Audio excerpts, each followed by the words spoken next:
Polytechnic ইনস্টিটিউটের চতুর্থ পর্বের একজন ছাত্রী। ভাইবা বোর্ডে আমার সাথে কিছু মানে পলিটেকনিক ইনস্টিটিউটের চতুর্থ পর্বের একজন শিক্ষার্থী। গত বৃহস্পতিবার দিন আমাদের কম্পিউটার পেরিফেরালস এবং কম্পিউটার পেরিফেরালসের ভাইবা করছিল। তখন ভাইবা বোর্ডে আমার আগে আমার একটা ফ্রেন্ড ঢুকছে, আমার মানে ও একজন মেয়ে, ও ঢুকছে। তখন স্যার বলছে মানে ওরে যে ওর সাথে আর একটা ছেলে ঢুকছিল, ছেলেকে বের করে দিয়ে ওরা একটা রুমের মধ্যে রাখছে। ওরা বলছে প্রায় আধা ঘন্টার মতো ওরে আটকে রাখছে রুমের ভিতরে, রুম বাহির থেকে লক করে দিচ্ছিল। তো ও বলতে ওরে নাকি স্যার বলছে যে মানে কম দামের ফাইল নেই, সেজন্য ফাইল ধরে ছুঁড়া ফালাই দিচ্ছে।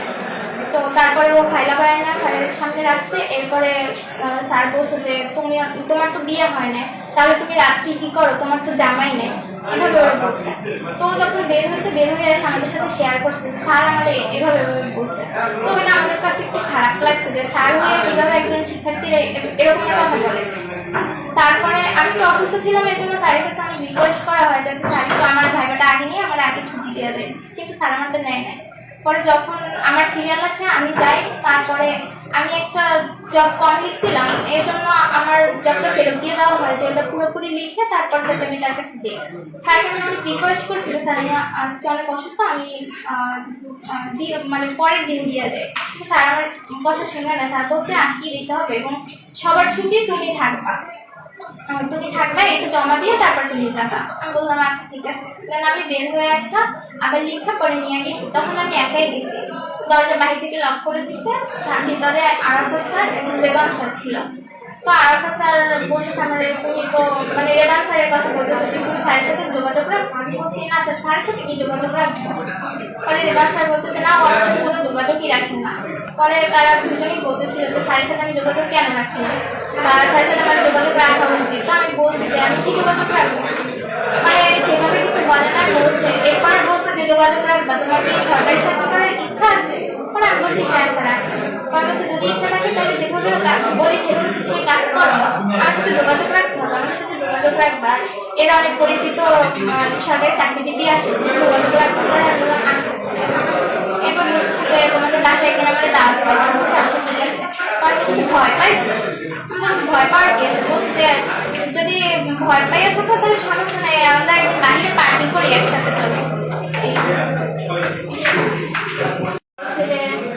রাখি মানে ওদের জুনিয়র সিনিয়র একজন আর একজন জুনিয়র, ওরা আমার সাথে উঠতে আছে। রাখি ছেলেটা ও উঠতে আছে, আর একজন এসেই মানে ওরে বলতে আছে যে তুই এদিকে আস। ও নিচে নামতে আছে, ওরে ধরছে যে নেতানে করো, নেতানে করতে আসছো, মাইয়ে নিয়ে ধরো, দুইটা মাইয়ে নিয়ে। পরে বলছে যে মাইয়ে কারা, মাইয়ে তো এই দুইটা তো জিনিয়ার আমি মানে মেয়ের মার মেয়ে।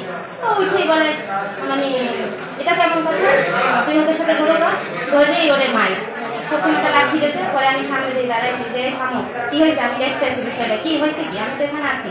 আমার উপর দিয়ে যাই ওর গায়ে লাঠি, তারপরে গলা ধরে আর শাড়ি ছিঁড়ে ফেলাইছে, বুতাম ছিঁড়ে ফেলাইছে, তারপরে আবার পেটের উপরে একটা লাঠি মারছে। পরে ও তো পড়ে গেছে। Anil Chatta Kirtania, principal in charge, Barguna polytechnic institute. আমাদের এক ছাত্রীর অভিযোগের প্রেক্ষিতে তাৎক্ষণিক আমাদের ওই শিক্ষকদের শিক্ষা কার্যক্রম থেকে একটু দূরে থাকার জন্য বলেছি। আর এই অভিযোগ নিষ্পত্তির জন্য আমাদের সকল বিভাগীয় প্রধানদের সমন্বয়ে একটা কমিটি গঠন করে দিয়েছি এর সুষ্ঠু সমাধানের জন্য। শিক্ষকের নাম কি একটু বলে? দুই শিক্ষক কোন ডিপার্টমেন্টে আছে? কম্পিউটার টেকনোলজির জুনিয়র ইনস্ট্রাক্টর।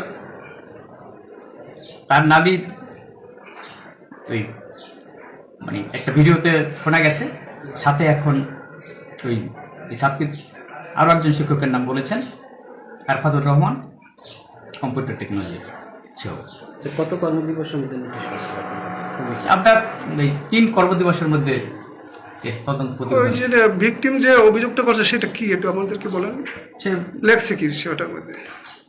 যে ব্যবহারিক পরীক্ষার ভাইবার সময় তার সাথে শোভনীয় আচরণ করে নাই, তাতে তার সে চাপ মনে করেছে, মানসিকভাবে খুব আঘাত পেয়েছে, অপমানিত হয়েছে, শোভনীয় কি রকম শোভনীয় এটা? যে তার আচরণ অনাকাঙ্ক্ষিত, অগ্রহণযোগ্য, নৈতিকতা পরিপন্থী।